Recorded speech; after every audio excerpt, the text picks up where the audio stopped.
በዚህ ዘመን ሴቶችንና የቤተ ክርስቲያን ውስጥ አገልግሎት ሮጥኩ መጽሐፍ ቅዱስን ይዤ እዛ ወንድም ጋር ነው ያልኩት። አገሪቷን በዚህ መንፈስ እንደያዘ ጌታ ነገረኝ። መሪያቸው ሴት አታገለግልም፣ ሴት ዝም ትበል ነው የሚባለው። ጸሎት ትልቅ ቦታ አለው። እኔ ሽማግሌዎች አይደለም እጅ ጭነው ቸርች አይደለም እጅ ጭነው አገልጋይ ነሽ እያለ ነብይ ነኝ ብላ በነብይነት ተሾማለች ሴት አጋንንት ይወጣላታል። 3 ሰዓት ቆማ ስታገለግል እኮ ምንም አልመሰላትም። እግዚአብሔር ሰዎችን ከሞት ሲታደግ አይቻለሁ። እጄ ጸለይኩ። 2 እህትማማቾች በኤችአይቪ ተይዞ ተኝተዋል። እንዴት ነው ጌታ ቤት ይሰራልሽ? እጄን ጭኝ መጸለይም ጥቁር አሞራዎች አጥር ላይ ተቀምጧል። እንደዚህ መጋረጃ የሚመስሉ ነፍሰ ገዳዮች ናቸው አለ ጌታ። ራሱ እግዚአብሔር የራሱ መንገድ አለው። አለፈ። የማያልፍ ጌታ ብቻ ነው። መከራ ያልፋል፣ ሐዘን ያልፋል፣ ለቅሶ ያልፋል፣ ራብ ያልፋል፣ ራቁት መሆን ያልፋል።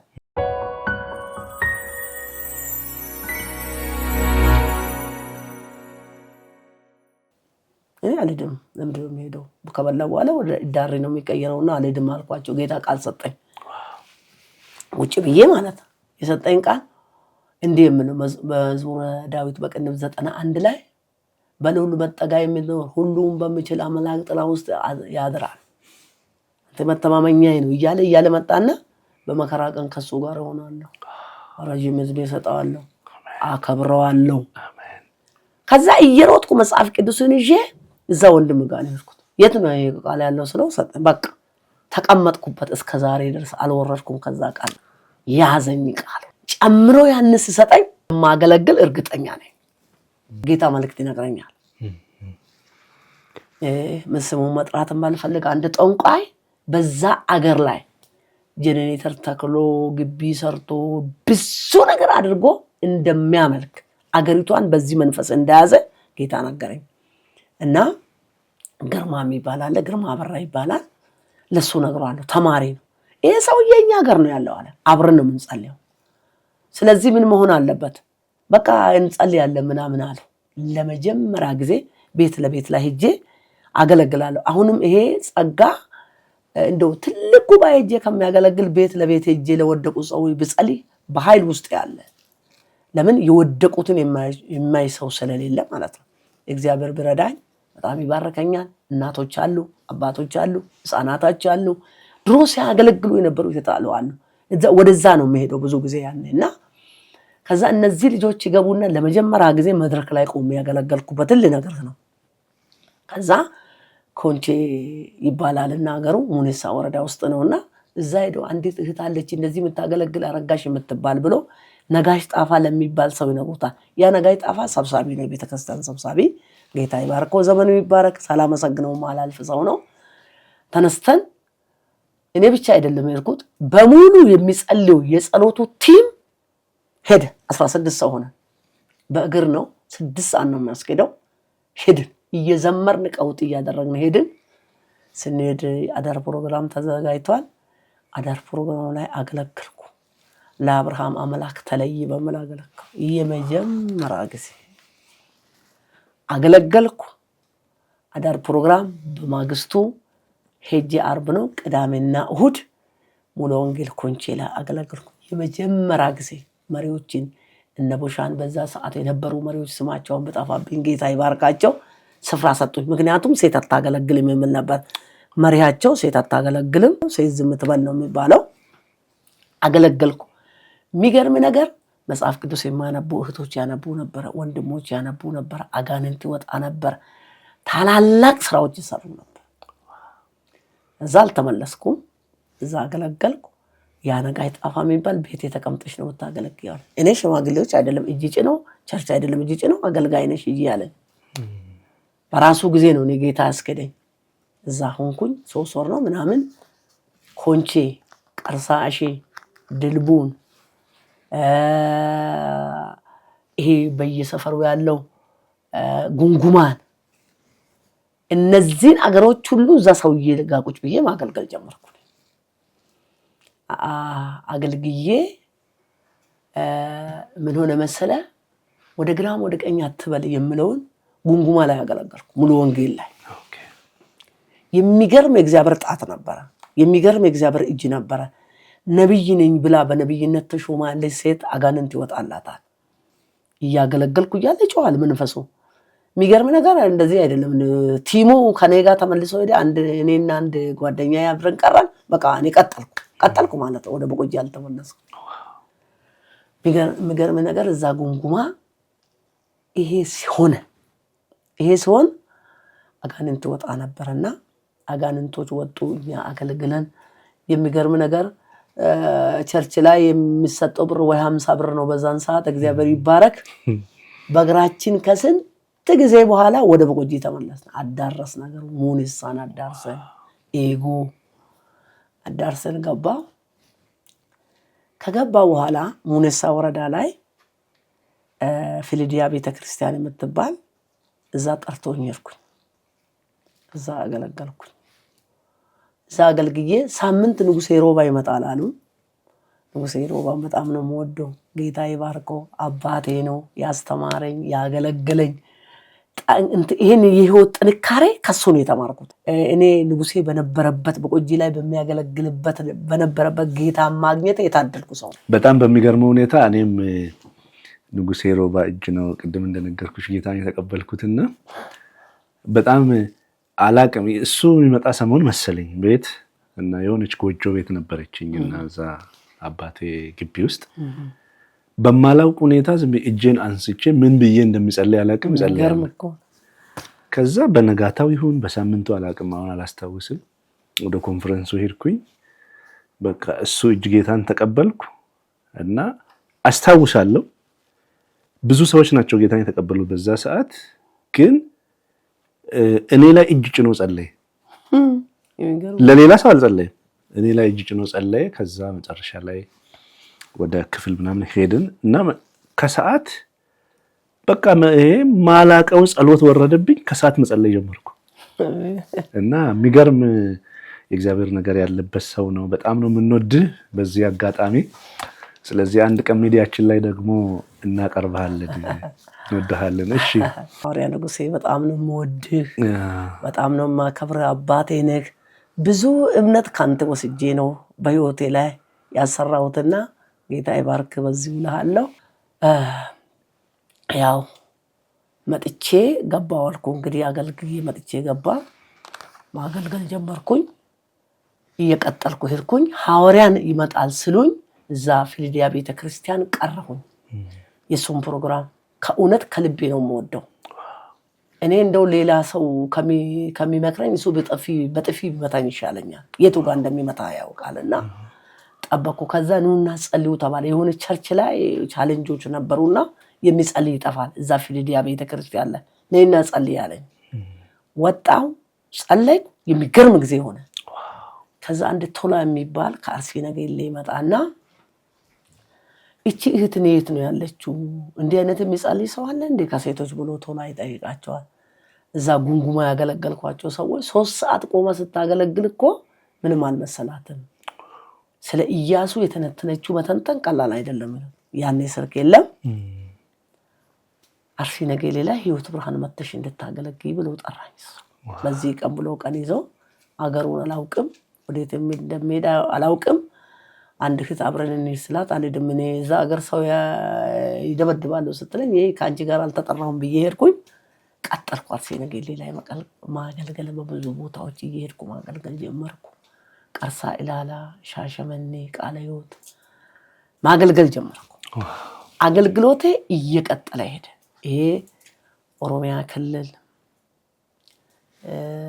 ወደ ግንደበረት አና አቡና የሚባል እዛ ብትሄድ አሁን ትፈራለህ። ተራራው በጣም ያስፈራል። ጥቁር እንጭኒ ሞገር፣ ምናሬ፣ ቀጥቀጦ፣ ኩዩ ግጂ፣ ጋትራ፣ ሸነን የሚባል እንግዲህ ብዙ ቦታ ነው ያገለገሉ። ሲዳማ፣ ባንሳዳዬ። ለምን ከቸርች ወጥቼ አላገለግልም እለው ነበር ጌታ። ያንቺ ከውጪ ነው ወደ ውስጥ የሚገባው ይለኛል። ከውጪ እየሰሙ ነው የምታገለግዩ ታዩ ይለኛል ጌታ። ስመጣ ደግሞ አልቀመጥም። በየሰው ቤት እየሄድኩ ጸልያለሁ። አያገባኝም ግን እጄ ነው ጸልያለሁ። በዚህ ሁሉ ማአ ቻሌንጆች አሉ። ሰው ቤት ሄዶ ማገልገል በጣም ነው የሚከብደው። እግዚአብሔር ሰዎችን ከሞት ሲታደግ አይቻለሁ። ለምሳሌ አርሲ ነገሌ ላይ አንድ ቀን እየጸለይኩ እያለሁ እዛ ሄደሽ ጸልይ ብሎኛል ጌታ። አንድ ቤት ላከኝ። ሄጄ ጸለይኩ። 2 እህትማማቾች በኤችአይቪ ተይዞ ተኝተዋል። እግዚአብሔር ነፃ አውጥቷቸው ልጅ ወልደዋል። አሁን ወንጌላዊ ነው ያነኛው አባል። አንድ ቀን ደግሞ እንዲሁ ቁጭ ብዬ ማታ ላይ እከሌ ቤት ሂጂና እደሪ ይለኛል ብዬ እዛ ግቢ ሄጄ አደርኩኝ። ስናደር 4 ሰዓት ላይ አንድ ልጅ ሞታል። እሱን የሚያህል ጎረምሳ ነው ሞት። ሰው ጮሃል። በዳደ ሄጄ ገባሁኝ፣ ጸለይኩኝ። ወንድሙ ነው የሚባለው ፎቶ ቤት ያለው ሰው ነው። ምናልባት አሁን አሜሪካ ያለ መሰለኝ፣ የት እንዳለ አላውቅም። ከዛ ገብቼ እጄን ጭኝ መጸለይ ጀመርኩ። ጥቁር አሞራዎች አጥር ላይ ተቀምጧል። እንደዚህ የነ መጋረጃ የሚመስሉ ነፍሰ ገዳዮች ናቸው አለኝ ጌታ። ጸለይ፣ ዳነ፣ ነፍሱ ተመለሰ። አንድ ጊዜም እንደዚሁ ተንበርክኬ ማታ እየጸለይኩ እያለሁ አንድ ቤተሰብ ይጫጫዋል። ጌታ ቀን ሂጂና ጸልይ ስለኝ አልሄድም። ሰው ቤት ምናምን ብዬ ገጠር ነበርኩ በዛን ሰዓት። አልሄድም ብዬ ቆይ ልሂድ ብዬ ስወጣ ኧረ ሰውየው ሚስቱን እየደበደበ ነው አትሂጂ አሉኝ። እምቢ ብዬ ወጥቼ ሄድኩኝ። ወጥቼ ሲል ልጅ ሞቶባቸው ነው። አረቄ ጠጥቶ እጄን ጫንኩ፣ ሆዱ ላይ አፉ ላይ እጄን ጫንኩ፣ አስመለሰው። በቃ ሰው ሊደበድቡኝ ይፈልጋሉና ያ ልጅም ድኖ ትልቅ ቦታ ደረሰ። አሁን አሉ እነዛ ልጆች። አገልግሎት በዚህ ሁኔታ ነው የጀመርኩት። እኔ ቸርች ላይ አይደለም ተጸልዮ ሄደሽ እዚህ ቦታ አገልግይ ተብዬ አይደለም። ራሱ እግዚአብሔር የራሱ መንገድ አለው። እኔን ይዞ የሄደበት ኑሮዬ በተአምር ነው፣ ህይወቴ በተአምር ነው። ማብራት የሚከፍል ሳጣ አንድ ጊዜ ጌታ ሆይ ምን ላድርግ ብዬ ጌታ ስጠይቅ ለምን እዚህ ውሃ ላይ አልጸልይም አልኩ። እዩ ባለፈው ይስቅ ነበርና ጠርሙስ ነበር ያኔ አይላንድ ለብጄን ጭኜ ጸልዬ ጠርሙስ እቺ የቢራ ጠርሙስ አለ በሱ ጨምሬ ክር አድርጌበት ሳነደው ነደደ። ገርም ነው። ለ3 ወር ማብራትም የሚከፈል ታጣ። ከየት ይከፈላል? ምንድነው ነገርኩ እኮ ውሃ ጋዝ ሆኖ። አዎ የሚበላው እኮ የድንች የበሰበሰ ድንች ነው። አሁን አንድ ጓደኛ ያለች ሮማን የምትባል ካናዳ ሀገር ነች። በዚህ ወደዚህ ሀገር ገብታለች። አሁን እሷ ልጅ አላት። ተባል ተሰዳ ነው የወጣችው። እሷ የሚገርም ነገር ከሷ ጋር አገልግሎት ገጠር ሄደን የማንሄድበት ቦታ የለም። እሷ ልጅ ተሸክማለች። ይርባታል። የበሰበሰ ከገበሬ ማሳ ውስጥ ድንች ሰብስበን መተን ማደሪያ ስለሌለን ያ ቤትም ጠፋ። ማደሪያ ስለሌለን ሱቅ ተሰርቷል። አሁን ትልቅ ቤት ተሰርቷል እዛ ቦታ ላይ። ያቺን ቦታ ሳይ አስታውሳታለሁ። ማታ ማታ እዛ ገብተን እናድራለን፣ እንቀቅላለን፣ እንበላለን። ጠዋት ተነስተን እንሄዳለን። ዛሬ ደግሞ ጌታ ሆይ እናገለግላለን ብለን እንሄዳለን። አለፈ። የማያልፍ ጌታ ብቻ ነው። መከራ ያልፋል፣ ሐዘን ያልፋል፣ ለቅሶ ያልፋል፣ ራብ ያልፋል፣ ራቁት መሆን ያልፋል። ኮንጎ ጫማ አለ። እኔ እሱን አጥልቄ ስለሚሰዎች አይተው ምንድነው እንደዚህ የምትጮች ይሄን ጫማ አትቀይርም እንደ ምናምን ይሉኛል። አንድ ቀን ጌታ ፊት ሲጸልል ጌታ ለዘላለም ኮንጎ አታጠልቅኝ ማለኝ። አላጠለቅኩም። ይኸው አንድ ነገር ሰምቻለሁ ስላንቺና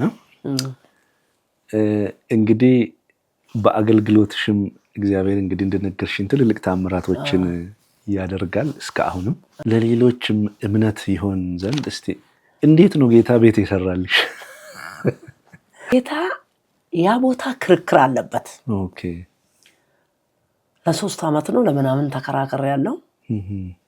የራሱ ነገር አለው እዛ ውስጥ አልገባምና እዛ በኋላ ሰው ሁሉ ይመጣና ትንሽ ሰርቪስ ውስጥ ነው የምኖረው። ይሄን ብትቀይሪ ይላሉና ምን እንዴት አድርጌ ነው መቀየረው? እኔ መቀየር አይለኝም። አንዴት እህትም ትመጣና ይሄ እንትን አይመጥንሽ ምልሻል ጌታ አለች። ለልጇ ልታጸልይ መጣ።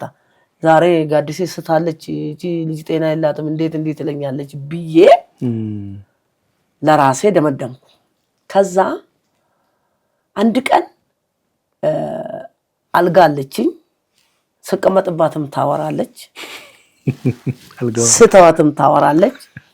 አልጋዬም እሷ ነች፣ መቀመጫዬም እሷ ነች። ሸራ ምናምን ነው የሚነጠፈው ያለሁበት ቤት፣ አሁን ያለሁበት ቤት ማለት ነው። ከዛ አንድ ቀን ሙልጭ አድርጌ ሁሉን ጥርቅርቅ አርግ ባዶ ቤት አስቀርቼ ጣልኩት አቃጠልኩት ቤቱም ይሰራ እኔ ምን አገባኝ ጌታው ብዬ ዳዊት ቤዛው የሚባል ወንድምና ምንድነው ያ ነው እንደምታዩት ነው ምን ትጠይቁኛላችሁ አልኳቸው ከእውነት ከልባቸው ጸልየው ወጡ ከልባቸው ጸልየው እነዚህ ሰዎች ሲወጡ በሶስተኛው ቀን ይሁን በአራተኛው ቀን ሶፋ ቁም ሳጥን ቤቱ እኮ አይችልም ኮርኒስ አይገባበትም ጭና አንድ ጓደኛዬ ካሰላሳ ላይሽ መንግስቱ ትባላለች ጌታ ይባርካት በጣም ወዳት ጓደኛዬ እህቴ ነችና በዚሁ አጋጣሚ የሚገርም ነገር ጭና ስትመጣ ምን ያሁን የቱ ጋር ነው ማስገባው ብዬ በሩ አያስገባም ሶፋ አባት በሬ ነው የሚያለው ቁም ሳጥኑ አባት በሬ ነው የሚያለውና አያስገባም ስለዚህ ምን ማድረግ አለብን ጣራ ወደ ላይ ተቀዶ ማዳበራ ስለሆነ መግባት አለበት አስገባንና በግዳጅ እንዳለበት ማለት አንዱን በር ነቅለን አስገባን ምን ማድረግ አለብኝ አሁን ሳይ በቃ ሶፋውም እዚህ ጋር ነው እንትኑም እዚህ ጋር ነው በዛ ላይ ደግሞ ሰው አላጣም ነኝ ሰዎች ይመጣሉ ከዛ ጌታ ሆይ ያልኩ ጸልያለሁ አንድ ወንጌላዊ ዮሐንስ ጌታ ይባርከውና አሁን ድረዳዋ ነው ያለው እግዚአብሔር ቤት ተሰራለሽ ብሎኛልና እዚህ ጸልያለሁ ብሎ መጥቶ ይጸልያል ሰውየው ለሷ ጸልይ ብሎኛል ብሎ መጥቶ አንድ ሰርቪስ ውስጥ ዝም ብሎ ይጸልያል የሆነ ሰርቪስ አለች እዛ እየጸለየ እያለ እግዚአብሔር ለኔ ቤት ተሰራልሻለሁ ብሎኛል ነበርም እንዴ ብዬ ስንት ብር አለኝ መሰለሽ የሆነ ጓደኛዬ ይሁዲት ትባላለች 10,000 ብር ሰጠችኝ ዚቦሌ ነው ያለችውና ጌታ ይባርካት ከዛ በዛ በ10,000 ብር ቤት ልሰራ አንድ ዘመዴ ነበርና እንዴት ነው ወንድምሽ ይሄ ብር ይበቃል ስለሆነ ይበቃል አለኝ ከጎን ቀጥለልን ሰራ ማለት ነው ከጎን ሲሰራ የስንት አመት የተፈለጠ ባህር ዛፍ አለ ካጎቴ ላይ ወስጄ ቤት እሰራለሁ ብዬ ምንም በሌለበት ማለት ነው ከዛ 10,000 ነው የራሴ ለቤት ያስቤዛ 2,000 ብር አለች 12,000 ብር ነው ያለኝ እኔ የሚገርም ነው ጌታ ያለውን የሚያደርግ አምላክ ነው አሜን ከዛ ጀመርኩና ያኛው ተጀመረ ቤት በለጠ ያቺኛው መሬት ገባች ከዛ አንድ ተሾመ የሚባል ልጅ መጥቶ በጌታ ያሳደጉት ልጅ ነው እታባለኝ እግዚአብሔር ሰማይና ምድር ሲሰራ ጨርሶ ነው የሰራ አይደለም ማለት ይሄ እግዚአብሔር ይሄን ቤቱን ጨርሶ ይሰራል እናፈርሳለን አለ አረበናተ ነው የት ነው መገባ እናፈርሳለን ታፈርሳለን አዎ ይሄንን እያለሱ እያለኝ አንድ ጓደኛዬ ተደውልልኝ ያለች ቦትስዋና ነው የምትኖረው እሷ ካናዳም የሚኖሩ አሉ ከዛ ደውላ እኔ ምንሽ አለችኝ ይሄን አመጻልዩ ስለሽ ሸራና የሆነ እንትን ምናምን አሳይተሽኛል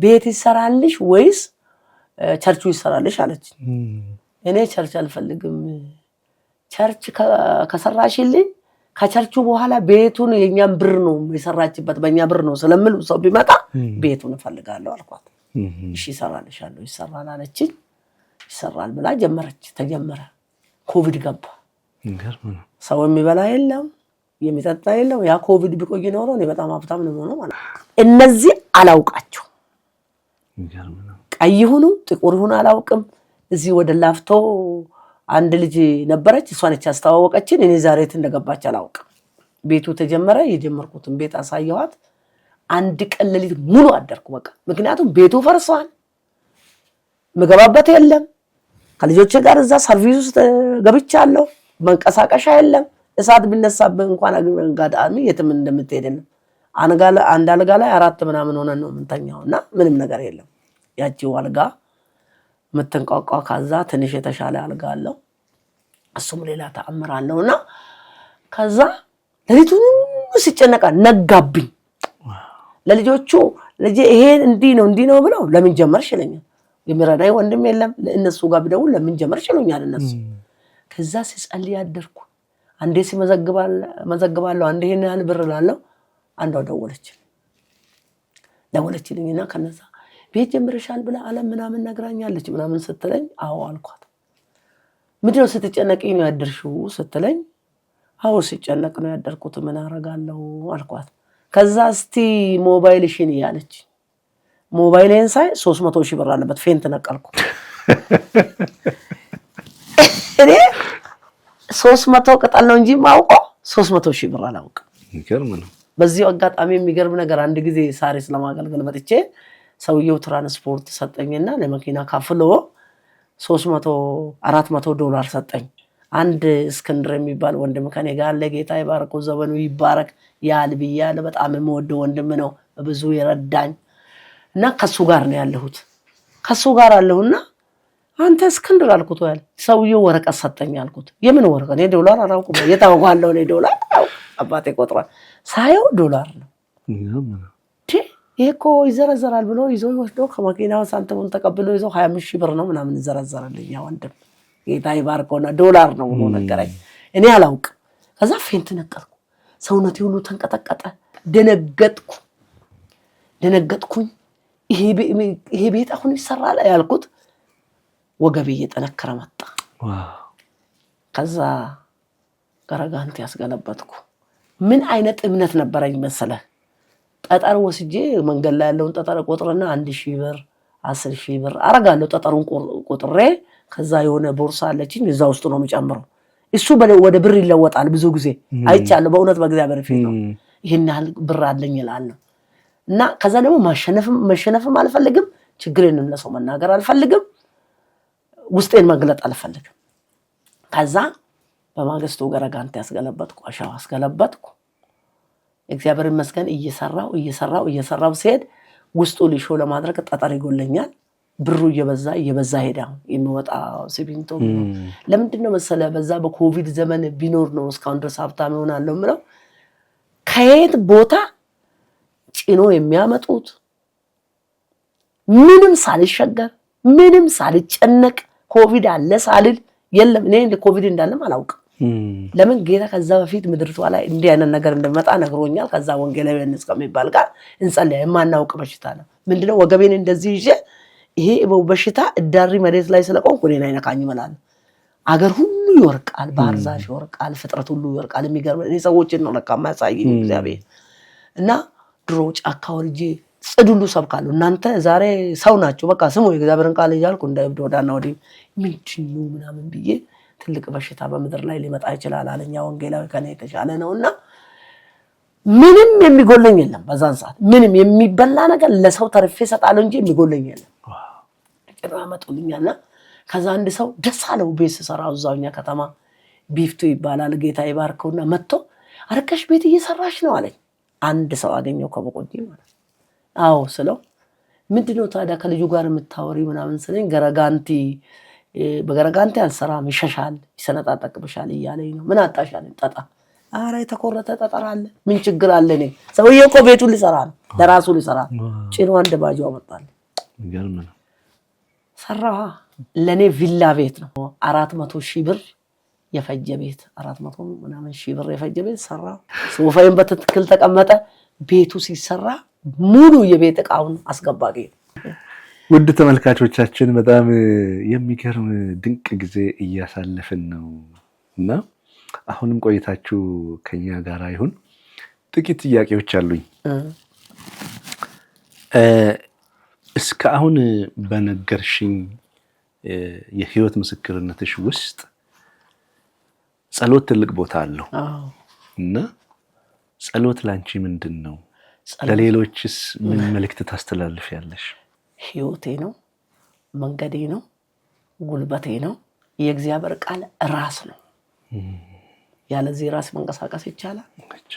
በዚሁ ለዚህ ትውልድ ማስተላልፈው የእግዚአብሔርን ቃል ይብሉት። የእግዚአብሔርን ቃል ስታነብ ስለማስረሽ ነው እንጂ የምናገረው ስለአረጋሽ ነው እንጂ የምናገረው ስለሌላ ሰው አያወራ።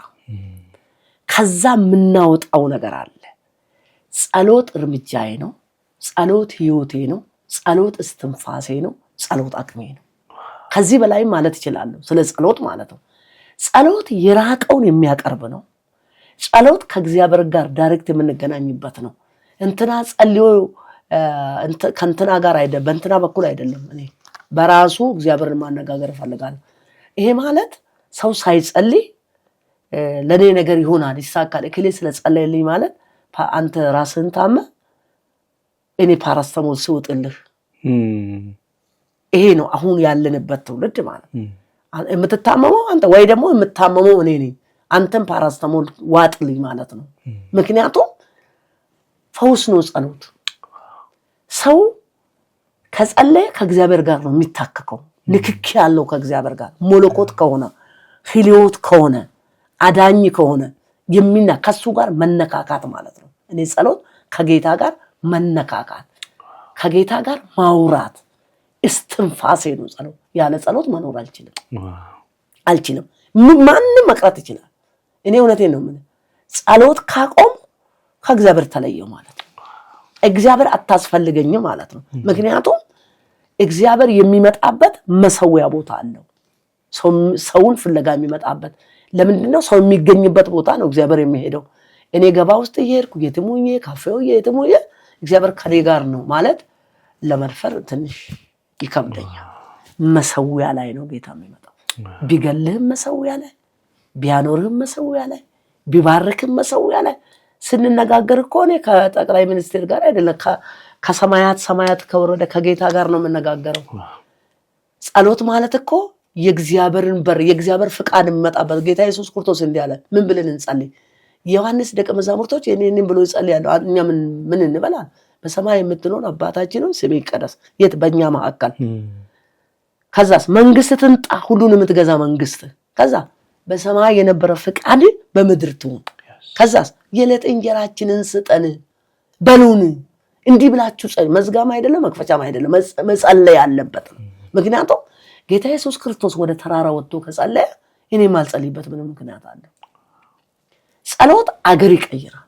ጸሎት ትውልድ ይቀይራል። ጸሎት ወደ ሞት የሚሄዱትን ከሞት ይታደጋል። አላውቅም ስጸልይ ለሀገር ስጸልይ 10 ሰውንስ እግዚአብሔር ካዳነ አሜሪካ ላይ ሄዶ ካዳነ አልምን የምንተኩስበት እኮ ነው ጸሎት። ጸሎት ክላሻችን ነው። ምክንያቱም እዚህ የሚጸልይ ሰው አሜሪካ ላይ፣ እንግሊዝ ላይ፣ ካናዳ ላይ አየሩ ላይ ተኩሳል። ጸሎት ለኔ በአጠቃላይ መሳሪያዬ ነው። አሜን ነው። በእውነት ስላገኘሁሽ በጣም ደስ ብሎኛል። የመጨረሻ አንድ ጥያቄ ላንሳና ከዛ የመጨረሻ መልእክት ካለሽ ታስተላልፊያለሽ። በዚህ ዘመን ሴቶችንና የቤተ ክርስቲያን ውስጥ አገልግሎትን እናንሳ እስቲ። ሴቶች ቤት ውስጥም ትልቅ ኃላፊነት አላቸው፣ በጣም ትልቅ ኃላፊነት። የቸርች ደግሞ ኃላፊነት ሲጨመር በጣም ትልቅ ነውና፣ ስለዚህ አንቺስ ይሄን ሁለቱን እንዴት ነው አብረው ይዘሽ የሄድሽው? ለሌሎችስ እንዴት አድርጎ እስቲ ይሄንን ያስኬዱት? በእውነት ከሆነ የሴቶች አገልግሎት ይከብዳል። ከወንዱ ኃላፊነቱ እኔ አሁን ልጆቼን ብቻዬን ነው ማሳድገው፣ ብቻዬን ነው መመራቸው። ኃላፊነቱ ሴት ላይ ይወርቃል። ግን ሁለቱን ይዘን መሄድ አለብን። አንደኛ ቤት ውስጥ ባሉት ልጆች ላይ የእግዚአብሔርን ቃል መዝራት ምን እንደሆነ መናገር አለብን፣ መንገድ ማሳየት አለብን። እኔ አሁን የኔ ልጆች ሲጠይቁኝ የምነግራቸው አንድ ነገር የማወርሳችሁ ነገር የለኝም፣ ቃል ነው የማወርሳቸው ብዬ ነው የምናገረው። ይሄኛውን የቸርቹን ብቻ ይዘህ የምትሄድ ከሆነ አገልግሎት ብቻ የሚሆን ከሆነ እዚህ ቤተሰብ ይበላሻል። መንገድ የሚያሳየው ነገር የለም። እዚህ ጋር ደግሞ ለቤተሰቤ ብቻ ነው የማደርገው ካልክ እዛ ጋር ጥሪ እግዚአብሔር የጠራበት ዋና ዓላማ ይበላሻል። ሁለቱንም አንድ ላይ ይዘን ነው መሄድ አለብን። የሴቶች አገልግሎት ቢከብድ እንኳን የሚረዳን ጌታ አለ። እኔ አሁን ለምሳሌ የማደርገው ነገር አለኝ። ቤተሰቤን ማድረግ የሚገባኝን አደርግለታለሁ። ሰዓቴን አሬንጅ አደርጋለሁ። ቤተሰቤን ልጆችን ሸኝቼ ተመልሼ ነው የምጸልየው። አንዳንዴ ለልጆች የማትናገራቸው ጉዳዮች አሉ። እንደ ማንኛውም ኢትዮጵያዊ ብዙ ጊዜ ልጆች ወደ እናታቸው ነው የሚቀርቡት እና ስለዚህ ምንድነው እሱ እነዚህን ሰዎች የማደርገውን ነገር አድርጌ ሳደርግ ከውስጤ ነው ማደርገው ባገኘሁት ነገር ማለት ነው። ከዛ እነሱን ሸኝቼ ከጌታዬ ጋር እንበረከካለሁ። ሰዓት ሬንጅ አድርጌ ምጸልይበትን ጸልያለሁ፣ ማንበብ ያለብኝን አነባለሁ፣ እነግራቸዋለሁ። አሁን እየጸለይኩ ነኝ፣ አሁን ላነብ ነው። ብዙ አገልግሎትም አለኝ ብዬ አላወራቸውም። እኔ ለምን አንዳንዴ ያንተን ልብ ነው እንጂ የልጆች ልብ እኛን ጥላ እንዲህ ነው ሊሉ ይችላሉ።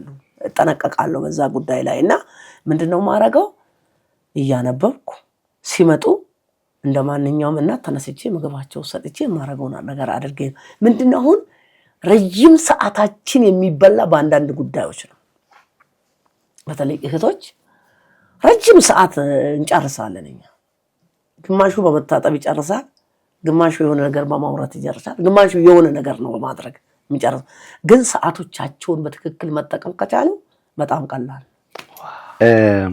እስቲ ሚዲያችንን ለሚከታተሉ ደግሞ እንደው ይሄን መልእክት ቢሰሙ ብለሽ የምትዩ ስለ ኢየሱስ መልእክት አስተላልፊ ምነግራቸው መልእክት አንድና አንድ ራሳችሁን ችላችሁ ቁሙ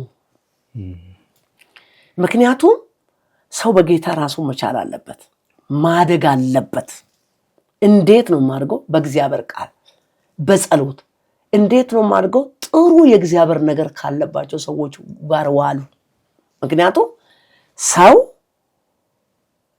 አሳዳጊውን ይመስላል ባልንጀራውን ይመስላል ባልንጀራውን ስለሚስል ማለት ነው እኔ በህይወቴ ካሳለፍኩት እግዚአብሔር ከረዳኝ ከእግዚአብሔር ሰዎች ጋር ወንጌልን ከሚሰሙ ሰዎች ጋር ወንጌልን ከማያገለግሉ ሰዎች ጋር ነው ሙሉ ውላቸውን ይሄንን ያደርጉ ሲቀጥል ደግሞ ቁጭ ብሎ ከእግዚአብሔር ሰዎች ይማሩ በህይወቴ የተማርኩት ነገር አለ ከእግዚአብሔር ሰዎች ከክፎችም ይማራሉ ከቸሮችም ይማራሉ ዕውቀት ካላቸው እንማራለን ምክንያቱም እግዚአብሔር ሰው ለሰው የሚሰጣው ብቻውን አንድ ሰው ምን ማድረግ አይችልም አንተ ስላለ ነው እኔ መጥቼ ካንተ ጋር የማወራው እኔ ስላለው ነው ከኔ ጋር የምታወራው ገብቶሃል ይሄ ትውልድ ማድረግ አለበት ምንድነው እሱ ዝም ብለን መሮጥ የለብንም መጽሐፍ ቅዱስ መናፍስትን ሁሉ አትመኑ መንፈስን መርምሩ ስለምለን ከሁሉ ጋር ይሄ ሚዲያ የሚከታተሉት በእውነት ካሉ ከእግዚአብሔር እግር መሆን ከእግዚአብሔር እግር በታች መሆን ማለት ሰማይ ወርዶኛ ስራ አይደለም ያለ ግሩስ ጥሩ መንፈሳዊ ነገር ካላቸው እግዚአብሔርን ቃል ማስተማር ከሚችሉ አብሮ ከእግዚአብሔር ጋር ህብረት ካላቸው ጤናማ ህብረት ካላቸው ሰዎች ጋር እንዲቀጥሉ ነው ይሄንን ትውልድ የመመክረው ነው ምክንያቱም እያንዳንዱ ትውልድ ስመጣ እግዚአብሔር በዓላማ ነው ያመጣው ያለ ዓላማ በዚህ ምድር የመጣ የለም ያለ ዓላማ ጌታ የጠራው የለም እነኑ መልእክት ነው ማስተላለፈው በስቷል አሁን ብዙ ነቢያት በስተዋል ብዙ የስተት ትምህርቶች በስተዋል ሰው ራሱን እንዳይችል ነው ያደረገን አሁን ያለንበት እኔ በነበርኩበት ጊዜ እንዴት እንደሚጸለይ እየተማርን ያደግነው ነጋሽ ብሬ ትልቅ አባቶች ነበሩ ከነሱ ጋር ነው ይሄ ወንድም ተስፋዬ ያሳደገን አሁን ግን ይሄኛው ትውልድ ቁጭ ብሎ ለመማር አይደለም አቋራጭ መንገድ የለውም እግዚአብሔር እኔ ማውቀው ማለት ነው አቋራጭ መንገድ የለውም አቋራጭ መንገድ ሮጦ አይውደቁ ጌታን ይጠብቁ በዚሁ ላመሰግናቸው የምፈልገው ወንድም ተስፋዬ ሹሚ በጌታ ያሳደገኝ በሌሞዲማ አብረን ነበር ሐዋርያ ንጉሴ ሮባ እህት ቆንጅት ዓለሙ በብዙ ስትረዳኝ ስታግዘኝ የነበረችው በበቆጂ ምድር ላይ ከዛ በተረፈ ከጀርባዬ የነበሩ ሲጸልዩልኝ የነበሩት እነ ግርማ ገመቹ ቤት ሄጄ እንጀራ የሚበላበት የሚጠጣበት ቤቶች ሲቀጥል ደግሞ በአሰላ እነ ሳላይሽ መንግስቱ እነ አበበች እነ ገዳ ሴራ